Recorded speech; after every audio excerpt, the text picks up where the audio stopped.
लग्नाचे दागिने म्हणजे श्रीमंत पेशवाई दागिने. नाशिकचे सुप्रसिद्ध सराफ मयूर अलंकार सराफ.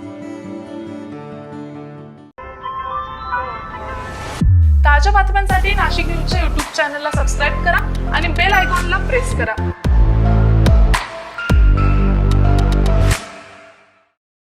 नाशिकमधून एक अत्यंत दुर्दैवी आणि धक्कादायक घटना समोर आलेली आहे. लसीकरणानंतर अवघ्या काही मिनिटात 17 वर्षीय श्रावणी पाटील हिचा मृत्यू झाल्यामुळे एकच खळबळ उडाली आहे. सुरुवातीला ही लस कॅन्सर प्रतिबंधक लस असल्याची चर्चा रंगलेली होती. मात्र आरोग्य विभागानं याबाबत खुलासा करत ही टीटी अर्थात धनुर्वात प्रतिबंधक लस असल्याचं स्पष्ट केलंय. नेमकं काय घडलंय आणि आता प्रशासनाची भूमिका काय पाहूयात हा विशेष रिपोर्ट.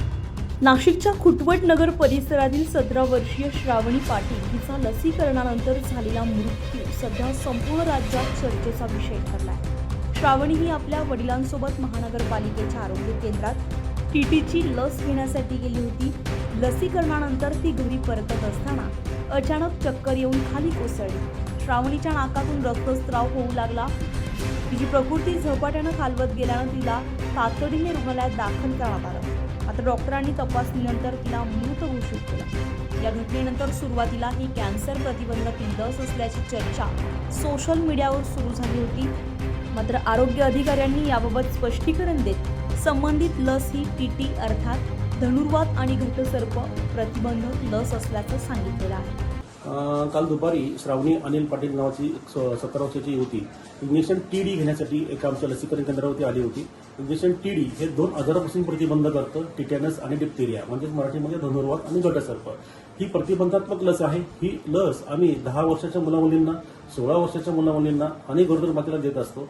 जवळपास या आपल्या पूर्ण नाशिक शहरामध्ये दरवर्षी साधारण 30,000 गरोदर माता, तेवढीच 16 वर्षाची मुलं मुली आणि तेवढीच 10 वर्षाची मुलं मुली यांना ही लस दिली जाते. ही लस अतिशय सुरक्षित आहे, परंतु 10 लाखामध्ये 1 ते 2 जणांना या लसीचा त्रास होऊ शकतो. परंतु ह्या श्रावणी अनिल पाटील हिचा मृत्यू झालेला आहे याचा आमची सविस्तर चौकशी सुरू आहे.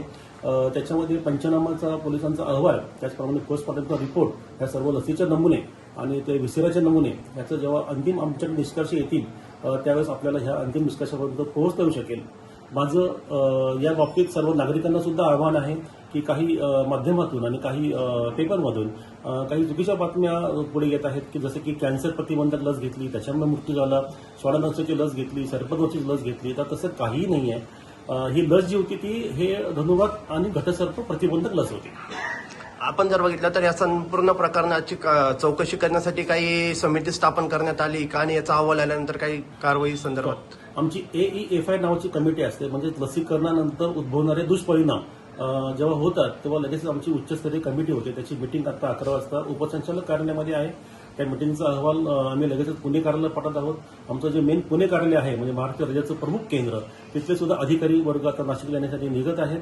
सविस्तर आम्ही अहवाल तयार करून तसा अहवालाची प्रत आम्ही आपणास सोबत देऊया. दरम्यान या संपूर्ण घटनेची सखोल चौकशी करण्याचे आदेश देण्यात आले. लसीकरणानंतर उद्भवलेल्या प्रतिकूल परिणामांचा तपास करण्यासाठी पुण्यातून विशेष लसीकरण दक्षता पथक नाशिककडे रवाना झाले. तर वरिष्ठ अधिकाऱ्यांची बैठकही बोलवण्यात आली आहे. दुसरीकडे श्रावणीच्या कुटुंबियांनी महानगरपालिका प्रशासनावर गंभीर आरोप केले. श्रावणी पूर्णपणे निरोगी आणि शारीरिकदृष्ट्या सक्षम होती, तिला कोणताही आजार नव्हता असा दावा कुटुंबियांनी केला. तसेच आरोग्यसेवक स्वतः घरी येऊन लसीकरणासाठी आग्रह केल्यामुळेच ती वडिलांसोबत केंद्रात गेल्याचंही कुटुंबियांचं म्हणणं आहे. मी विनोद साहेबराव मराठे. काल जी 24 तारखेला दुःखद घटना झाली, माझी एकुलती एक भाची श्रावणी अनिल पाटील ही काल लसीकरणासाठी टीटीचं लस घेण्यासाठी जे मारुती मंदिरात गेली तिच्या वडिलांबरोबर आणि टीटीचं इंजेक्शन घेतल्यानंतर हार्डली 3-4 मिनिटाला 50 फुटावर आल्यानंतर ती डायरेक्ट कोलॅप्स झाली लसीकरणामुळे आणि तिचा दुर्दैवी मृत्यू झाला. आम्हाला इतका पण वेळ मिळाला नाही का तिला दवाखान्यात घेऊन जावंच तर तिचे प्राण वाचले नाही. असं ह्या लसीकरणीमध्ये काय होतं काय नाही. आणि काल संध्याकाळी पीएमच्या ठिकाणी जेव्हा विचारण्यात आलं NMCच्या अधिकाऱ्यांना तर त्यांनी तेव्हाही खोटं सांगितलं. काल रात्री न्यूजमध्ये पण आलं आहे का ही शहरातली 3री केस आहे. ही 3री केस असून सुद्धा अजूनही त्यांनी त्याच्यावर कोणतीच ऍक्शन घेतली नाही आणि यांचं लसीकरण सर्रास चालू आहे. तर माझं एकच NMCच्या आयुक्तांना निवेदन आहे आणि CP साहेबांना आणि अंबड पोलीस स्टेशनला निवेदन आहे तर याच्या सखोल चौकशी व्हावी. इमिजिएट ही लसीकरण थांबावं. लोकांच्या जीवाशी खेळू नये. माझी एकुलती एक भाची गेली, हॅन्डस्पोर्ट तरी याच्या पुढे बाकीच्या लोकांशी यांच्या जीवाशी खेळू नये. आणि याच्यात जो कोणी दोषी असेल, मग ती लसवाले असतील किंवा देणारे असतील, ते हे सगळं त्यांनी फाइंड आउट करून तोपर्यंत लसीकरण थांबावं. आणि माझ्या भाचीला मात्र जर त्या श्रावणी पाटीलच्या मृत्यूमागील नेमकं कारण काय याचा उलगडा चौकशीनंतर होणार असला तरी या घटनेनं अनेक प्रश्न उपस्थित केले आहेत. पुण्यातील तज्ज्ञ पथकाच्या अहवालानंतरच आता सत्य समोर येणार आहे. संजय परमार, नाशिक न्यूज, नाशिक. ताज्या बातम्यांसाठी नाशिक न्यूजच्या युट्यूब चॅनलला सबस्क्राईब करा आणि बेल आयकॉनला प्रेस करा.